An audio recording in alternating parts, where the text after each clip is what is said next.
Hello, everybody. My name is Phil, and I'd like to welcome you to Netflix and Phil with today's special guest, Sara Coates. Yay!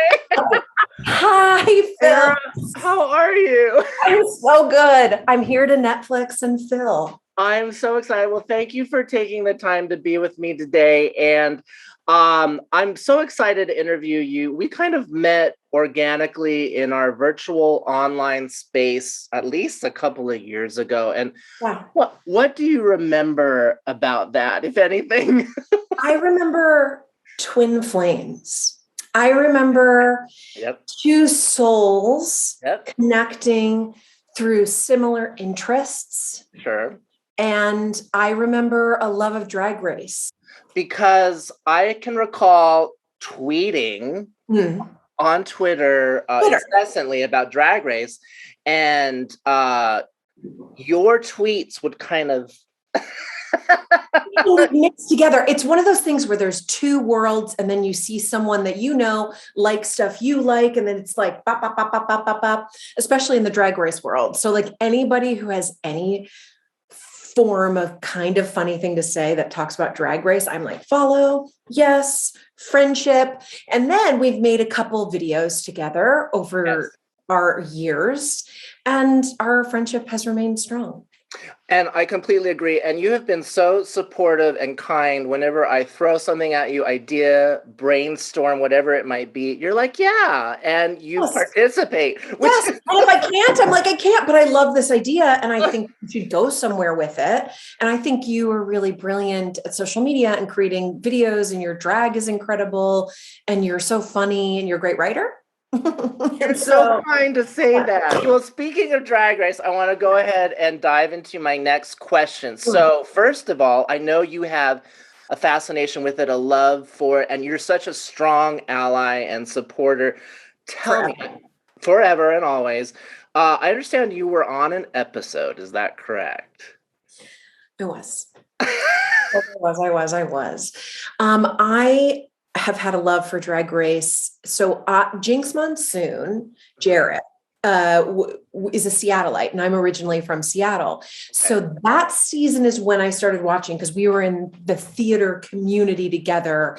They actually dropped out of a play that we were in together to go do, I believe, Drag Race.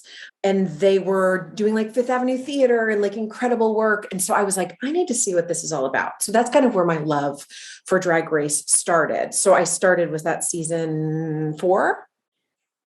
4? 3? I want to say 5. 5. Yep. Wait. Comment below. It's one of the comment below, viewers. I started just loving the message and the irreverence. And I met a lot of people who love, like yourself, who I'm like, oh, we're family. I've been an ally always. I've always felt other. I've always felt like I didn't necessarily fit in. And this was a place where the things that were different about me didn't matter, kind of thing. Wonderful community. And I met a girl because I was in a Blair St. Clair. Yes. And is that her fan? My gosh. Music video. And I'm an actor, and I have an agent and a manager, and I don't necessarily submit myself, but Blair St. Clair posted, I'm doing a music video. Do you want to be in it? On like Instagram. So I was like, bop.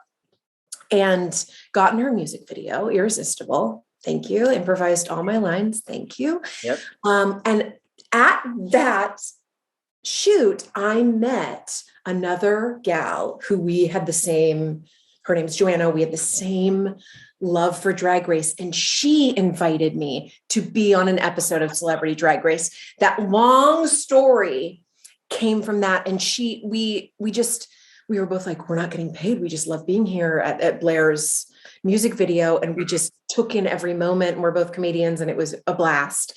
And then I got a random text from her that was like, tomorrow, do you want to go see an episode? And I was like, more than anything. And I, on IMDb, named myself chic yet enthusiastic audience member because I am featured on the episode. Because I was like, I'm not just an audience member. I gave Faiss because they do audience reactions when you go watch an episode. And I gave Faiss. And when I also tell you, I was wearing a red leather jacket and I'm sitting there, they place you in the main stage area. Yes. And I turn and the whole judging panel is there. Sure. Michelle, Rue in drag, Carson, Ross, just in full perfection. I didn't even hear them come in. I'm guessing that they just teleported and organically existed there. Rue looks stunning, complimented my leather jacket, which I will now never throw away. Right. And it was lovely, funny, and exactly what you would think it would be. Just supportive, cool, exciting. And I floated above my body and I still haven't come down. Well, speaking of floating, I think the judges are floated in. I think they're flown in. That's probably why you didn't hear them, because they're merely flown in. Yep. Eased in. And then on Broadway. It's like they move the scene. It's just like they come down. But what season, what episode are you on? The viewers want to know. Okay, so I am in Celebrity Drag Race, season 1, episode 3. Okay. I have made GIFs of myself from it.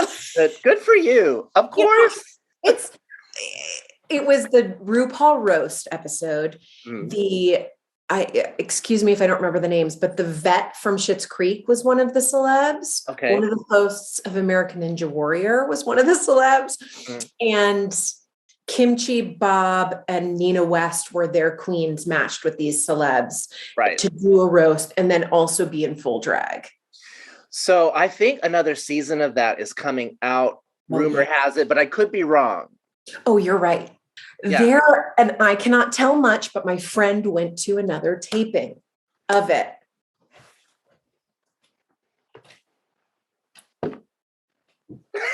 Right. There is another season. It's set up differently, kind of like All Stars, where it's a twist and you didn't realize it. So there's a twist. It's judged differently. It's done differently. So, I mean, we have that to look forward to. I'm excited. Well, if we know anything about that franchise, if you will, they love twists. They love plot twists. Okay. So let's plot twist now. And I want to ask you more questions. So I'm going to go to your next venture, which I know actually kind of has been happening recently. You were recently at a con. You're an actress, of course, but you also act in video games. What can you tell us about that? I do. Years ago, when I first moved to Los Angeles, I had a manager and she was like, here, I need you to go to this weird warehouse and it's for motion capture and it's like a theater audition, go. And literally I went and it was like, crawl like you're a zombie. And I called grad school for theater, embarrass yourself school, because it was just like, leave your brain at the door and just do random stuff. Right. So I had this audition where I was pretending to be this Southern 60-year-old woman. I mean, that is my bread and butter. And I booked it and it turned out to be Resident Evil Biohazard, which is the 7th in the franchise of that video game. And so each video games, you film them for almost 2 years. And you use deep non-disclosure agreements. And it's because Capcom, the heads of Capcom are in Japan, and they would at the time fly here. You do a week of filming. They would go back, and that's motion capture with the balls. And then they also have camera, helmet, so they get your face as well. And then they would leave, and then you'd go into the booth and do ADR, and then you wouldn't have anything for 2 months. And then they'd come back with more scenes. And so when you sign on to do this, it's a long process that you can't talk about forever. And I became really wonderful friends with the producer, Rosanna Sun, who produced the Matrix movies and the movie Thin Red Line, and she's incredible. And I asked her, I would love to learn from you. You're a producer. I would like to, expand my tool belt as a creator, and I would love your advice. And so she had me come on to some different productions. And then Resident Evil 8 came along and she was like, do you want to help me cast it? And I was like, yeah, I would love to help you cast it. Wonderful. And then I also have a role in 8, smaller roles because I was the main villain in 7. But the fan base for this is very similar to like a Drag Race fan base. It's people who freaking love it. I'm sure very loyal and devout and strong the video game community can be. Oh yeah, and I've been to DragCon and like Comic-Con, and they're super similar. It's people passionate about something that maybe the mainstream does not necessarily call cool, and then they're allowed to exist as themselves in a place and feel safe. So so I went to a con a couple weekends ago on my birthday in Chicago called Not Con, and it was a really small, they wanted a small, intimate situation where everyone's vaccinated and we can just hang out for 2 days. And it was, the people I met there were lovely, like dreamy, beautiful people who freaking love video games, dressed up like me. Like, it was so cool. So my question for you is, now being that I'm not a gamer, and although I love horror film, etc., I am not familiar with your character or characters within the Resident Evil franchise. So can you share with the viewers? Yes. My character's name is Marguerite Baker, who contracts kind of like a mold virus, and they become monsters. So at first we're a mom, dad, and son. We're sweet and we bring people in and we're very hospitable. And then literally my character's vagina turns into bugs. Excellent. And big arms come off and murder you. Wow. I modeled her off of Kathy Bates in Misery a little bit. Like that really sweet coming on in, but then she can get really awful and say horrific things and then like take a hammer and smush your feet kind of situation. Okay, now if you don't mind, I'm gonna go off script. So you mentioned Kathy Bates, who inspired you for this role. So if I may ask, are there any actors, actresses, anyone that you admire or draw upon in your work or in your craft? Oh yeah, I grew up loving 80s female comedians. Excellent. So your Madeline Kahn, your Shelley Long, your Catherine O'Hara's. Shelley Long in Troop Beverly Hills is truly like, I remember seeing that and being like I loved the kids. And of course I wanted to be one of the kids, but I was like, this woman is everything. Yeah. And the comedic timing, and Clue is one of my favorite movies. And those are women that especially Catherine O'Hara's turn into, she's always been incredible and always in stuff, but in Schitt's Creek, where people can actually be like, scream from the like mountaintop, she's amazing. And she's passionate at what she does, but she doesn't take herself too seriously. Wraps around full circle moment into kind of RuPaul's world, like the irreverent, the silly, like that. I have every interview I ever do, I have a skeleton behind me, because why not? Because I can't take myself too seriously, because it's too fun not to. So yeah, I would say that those are huge icons for me, for sure. Well, and that's wonderful. And I'd love to pay you a compliment, because one of my most viewed videos on YouTube, along with this one, I trust and believe, is something I pitched to you where I think I died on camera or something. Yes. And your comedic timing and the way you delivered your lines, etc., was flawless. And I was just like, this is hysterical. And what's so great about that is this was pre-TikTok. Yes. And we basically made a duet in a TikTok, because we did not record it together. We did not couldn't schedule it. So you recorded your bit, I recorded mine, and we just put them together. I just merged it together. We were pioneers, Sarah. I mean, we were pre-TikTok. We forged a path for the duets. Because it's exactly, and we've done a couple of duets on TikTok recently. Yes. It's always when I have a glass of wine, I'm like, ooh, let's see what. But yeah, we forged that. Oh my gosh. Medium. That internet medium, we created it. I would like to see someone who'd done it before. Wow. Well, what I'm going to do is put your TikTok social handle in the description box, as they say on YouTube, and people can go and see your work. Yes, please. It's interesting. I have an interesting relationship with TikTok. Uh-huh. I love watching them, and I love a curated, like I have this friend named Kinsey Shaw who she will basically every morning I open my eyes, I grab my phone and I go to her Instagram, and she has like a best of TikToks, and they're always LGBTQ plus, like incredibly funny people of color, just like this great mix of the TikToks that my eyes need to see. But then my relationship with making them is I tried to make one months ago when it first, or like a year ago when it first started. I don't know time. Who knows where we are, but I tried and it became too hard and it was bad. And I just was like, I quit. I'm done. I've posted the picture of me and Ruben in our headscarves and glasses. I tried to make like this one, and I made Matt drive around, and Matt and Ruben and I had our headscarves and glasses, and I was frustrated, and then I got mad, and then I was like, TikTok is not for me. But I find when I don't plan and I just allow it to organically come, then it's fun. I completely agree. Most of my TikToks, if you haven't observed already, are me just waking up in bed and then I just do something on camera. Yeah. When I'm at my worst, and yeah. I'm like, who cares? Well, that's when we need to show ourselves to the world at our worst. Because when we're at our best, they're going to be like, wow, look how good they look. Now, I want to discuss with you, you did